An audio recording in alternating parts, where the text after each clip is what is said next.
সিলেটের পথে তারেক রহমান, সাথে রয়েছেন সহধর্মিণী জুবাইদা রহমান এবং বিএনপির মহাসচিব মির্জা ফখরুল ইসলাম আলমগীর সহ নেতাকর্মীরা। এখন প্রশ্ন হচ্ছে, সিলেটে কেন যাচ্ছেন তারেক রহমান? এ বিষয় নিয়ে বিস্তারিত জানিয়ে নিউজ করেছে যমুনা টেলিভিশন। যথারীতি আপনারা এখানে যমুনা টেলিভিশনের নিউজ কার্ডটি দেখতে পাচ্ছেন। এখানে যমুনা টেলিভিশন শিরোনাম করেছে সিলেটের পথে তারেক রহমান। মূল খবরে বলা হচ্ছে, ত্রয়োদশ জাতীয় সংসদ নির্বাচন উপলক্ষে ভোটের প্রচারণায় অংশ নিতে সিলেটের উদ্দেশ্যে রওনা দিয়েছেন বিএনপির চেয়ারম্যান তারেক রহমান। বুধবার 21 জানুয়ারি সন্ধ্যা 6টা 38 মিনিটে তিনি গুলশানের বাসা থেকে বিমানবন্দরের উদ্দেশ্যে রওনা হন। বিএনপির মিডিয়া সেলে জানানো হয় এ তথ্য।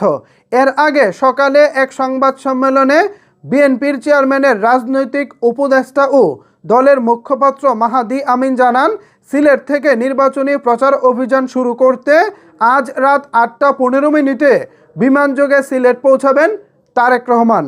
এদিন রাতে হজরত শাহজালাল রাদিয়াল্লাহু তাআলা আনহু এর মাজার জিয়ারত করবেন তিনি। আগামীকাল সকালে সিলেট আলিয়া মাদ্রাসা মাঠে নির্বাচনী সমাবেশে যোগ দিবেন তারেক রহমান।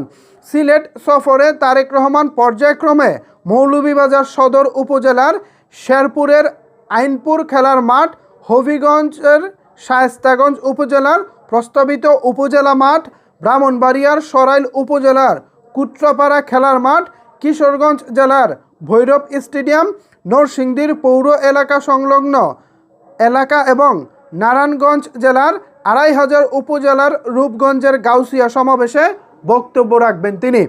তো বোঝাই যাচ্ছে তারেক রহমান একদম টাইট শিডিউল নিয়ে এবং সারা দিন ভর কালকে তিনি বেশ কিছু সমাবেশে যোগ দিবেন। আশা করা যাচ্ছে তারেক রহমান পর্যায়ক্রমে সারা বাংলাদেশে যেখানেই তিনি যেতে চান বা যেখানে তার রাজনৈতিক সমাবেশ করার ইচ্ছা রয়েছে সেখানে তিনি উক্ত সমাবেশগুলো করবেন। তো এই সমাবেশগুলো করার ক্ষেত্রে বিএনপির নেতাকর্মীরা যেটা করতে পারেন, তারেক রহমানকে আপনারা সর্বাত্মক সহযোগিতা করতে পারেন। আর এই সহযোগিতাটা হচ্ছে আপনারা সুশৃঙ্খলভাবে নিয়মতান্ত্রিকভাবে সমাবেশগুলোতে উপস্থিত থাকবেন। কোনো প্রকার কোনো হট্টগোল করবেন না, কোনো প্রকার কোনো ঝামেলার সৃষ্টি করবেন না। আপনাকে আগের সিরিয়ালে থাকতে হবে, আপনাকে আগের লাইনে দাঁড়াতে হবে।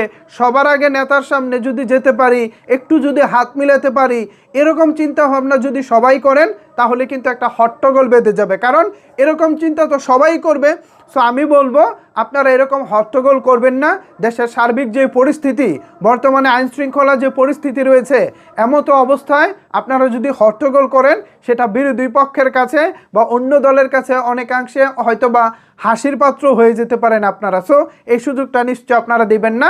আশা করি প্রত্যেকটা দল এবারে নির্বাচনে যারা অংশগ্রহণ করতেছে, সেটা বিএনপি, জামায়াত, এনসিপি বা অন্য যে কোনো দল আছে, সবাই সবার মতো করে সুন্দরভাবে প্রচারণা করবেন। দিন শেষে যারা জনগণের ভোট পাবেন তারা নির্বাচিত হয়ে সংসদে যাবেন, দেশ পরিচালনা করবেন, এতটুকুই আশা রাখছি। সো ভিউয়ার্স, তারেক রহমান যাচ্ছেন সিলেটে এবং এরপরে পর্যায়ক্রমে তিনি মৌলভীবাজার, তারপর তিনি যাবেন হবিগঞ্জ, এরপর ব্রাহ্মণবাড়িয়ার সরাইল, তারপরে হচ্ছে ভৈরবের কিশোরগঞ্জ, এরপর হচ্ছে নরসিংদী, তারপরে থাকছে নারায়ণগঞ্জের 2500 রূপগঞ্জের গাউসিয়া যে এরিয়াটা আছে ওখানে। সো এই ছিল আপাতত এখনকার মতো আপডেট। আপনারা কে কোন সমাবেশে যোগ দিচ্ছেন এ বিষয়ে জানাতে পারেন আপনার মতামত নিচের কমেন্টস বক্সে। ধন্যবাদ সবাইকে এতক্ষণ আমার সাথে থাকার জন্য।